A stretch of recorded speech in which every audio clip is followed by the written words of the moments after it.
नमस्कार दोस्तों, आज हम एक बहुत महत्वपूर्ण टॉपिक, हर जो एक लेडीज के मन का भय का कारण रहता है, जिसे हम मिसकैरेज बोलते हैं, जिसे हम गर्भपात बोलते हैं। अगर आप एक चिकित्सक हो, आपके पास कोई लेडीज आई, नाड़ी देख करके कैसे मालूम पड़ेगा कि इस लेडीज का अभी अभी मिसकैरेज हुआ या गर्भपात हुआ है या गर्भपात होने वाला है, मिसकैरेज होने वाला है। इसको जानना आपके लिए बहुत जरूरी है। मान लीजिए कि कोई लेडीज है और उसका पेट जो है कम से कम अभी जो प्रेगनेंसी उनकी समथिंग 3 महीने 4 महीने 5 महीने हो गया है, उसके बाद अगर उसका मिसकैरेज हो जाए, कितनी भयावह होगा उस लेडीज के लिए। नाड़ी देख करके यह चीज पता चल जाता है, और पता होने के बाद नाड़ी में वैसे स्पाइक अगर आपको हो जाए तो आपको सावधानी से, ताकि उनके मन को एक प्रकार का चोट या एक प्रकार का दर्द भी ना हो कि भाई ऐसा है कि आपके नाड़ी में कुछ ऐसा है कि भाई थोड़ा सा है ना, पेट में बच्चा खराब होने का योग है, अथवा ऐसा कुछ शरीर में चल रहा है। तो उनको बताया जा सकता है कि भाई आपके खान पीन में थोड़ा सा कैसे परहेज करें, किस तरह से अपने लाइफस्टाइल को चेंज करें। तो चलिए जरा इसको हम सीखते हैं कि किस तरह से हम, लेडीज है तो डेफिनेटली उसके लेफ्ट हैंड को हमें नाड़ी में देखना है। आपका ध्यान कहां जाना चाहिए? मिडिल फिंगर के मिडिल कर्वेचर में, धातु लेवल में जस्ट नीचे आप जाओ। ओके, फिर ध्यान देना, धातु लेवल में जाना है हमें, जहां से हम धातु को देखते हैं, रस, रक्त, मांस, मेद, अस्थि, मज्जा और शुक्र। मिसकैरेज को देखने के लिए मिडिल फिंगर को मिडिल कर्वेचर में हमें देखना है। कहां? धातु लेवल में। जन्म प्रकृति में गए, एकदम नीचे हमने पूरा बेंड किया, उसके बाद जरा सा रिलीज किए। फिर से बता रहा हूं, आप अगर न्यू स्टूडेंट, अगर जो हमारे क्लास में आते हैं उनके लिए तो ये मेरे शब्द धातु लेवल, जन्म प्रकृति कहते ही उनको समझ में आ जाती है। लेकिन अगर आप है ना हमारे क्लास में नहीं आते, ऑनलाइन क्लास में, आयुर्वेदा वाले क्लास में, तो आपको ये शायद समझ में नहीं, तो आप जरा दोबारा समझिए।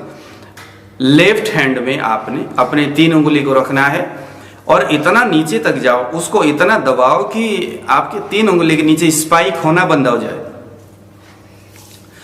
उसके बाद थोड़ा सा उसको रिलीज करेंगे तो आपके यहां पर इंडेक्स फिंगर, रिंग फिंगर के इस कोने में आपको थोड़ा थोड़ा स्पाइक लगना शुरू हो जाएगा।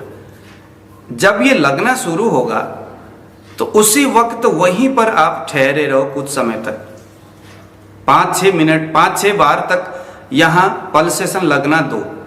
अगर उस लेडीज में मिसकैरेज होने की जैसी स्थिति होगी या अभी अभी मिसकैरेज हो करके आपके पास आई है, तो आपको मिडिल फिंगर के मिडिल कर्वेचर धातु लेवल में हमने वहां पर शुक्र और आर्तव जो पित्त से संबंध रखता है के विषय में बात किया था, है ना। हम यहां देखते धातु में शुक्र और आर्तव हम 3 उंगली के मिडिल कर्वेचर में देखते हैं। तो मिडिल फिंगर के मिडिल कर्वेचर में आपको पित्त के जैसा ऊपर उछलता हुआ, पिन करता हुआ सा एक यहां स्पाइक आपको महसूस होगा। ओके, महसूस होगा मिडिल कर्वेचर में।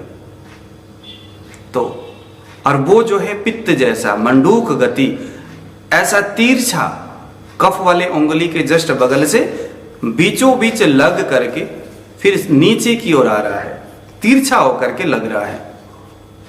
बस समझ लो मिसकैरेज जैसी स्थिति है।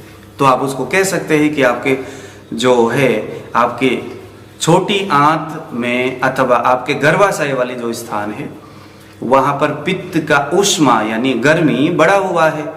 तो इसके लिए आप उनको, अगर गर्मी का मौसम है तो गूंद कतीरा हो गया, कुछ ऐसा जो पेट के अंदर उस गर्मी को है ना ठीक करे, शीतलता रखे, ऐसे कोई चीजें, जैसे चंदन का शरबत है, जैसे खस का शरबत है, जैसे आंवले का शरबत है, जो कि पित्त के अंदर जो पित्त का जो ऊष्मा है उसको जो कंट्रोल करे। तो इस तरह से हम उस लेडीज के गर्भस्थ उस शिशु का संरक्षण कर सकते हैं। यहाँ पर वो चाहे किसी भी महीने में हो, 1st month, 2nd month, 3rd month, 4th, 5th, 5th, तो ऐसा करके किसी भी महीने में हमें लेडीज के मिडिल कर्वेचर में ही, मिडिल फिंगर के मिडिल कर्वेचर में ही वहां पर हमें पित्त का स्पाइक दिखेगा। तो दोस्तों इसी तरह के कुछ विशिष्ट नाड़ी परीक्षण, मर्म चिकित्सा और प्रैक्टिकल आयुर्वेदा अगर आपको सीखना है, वह भी बिल्कुल सिंपल और देसी लैंग्वेज में, हिंदी भाषा में, हम प्रयास करते हैं कि संस्कृत के श्लोक को थोड़ा सा इग्नोर करके उसका कुछ सारांश ऐसा जो कि एक साधारण व्यक्ति भी उसको समझ सके, उस हिसाब से हम आपके सामने अपने विचारों को रखते हैं। आपको बहुत अच्छा लगेगा।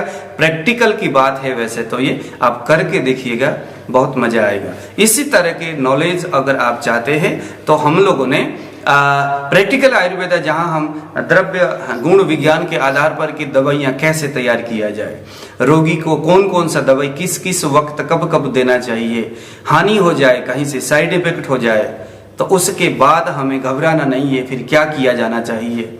अगर आप आयुर्वेदिक लाइन से नहीं हो, आप साधारण घर परिवार में रहते हो, लेकिन आयुर्वेद के प्रति आपका आस्था है, रुझान है, तो भी आप हमारी इस क्लास को अटेंड कर सकते हैं। उससे संबंध रखने वाले विविध प्रकार के जो विचार है 8699175212 इस नंबर से आप संपर्क करके हमसे बात कर सकते हैं। तो आज दीजिए विदा, नमस्कार।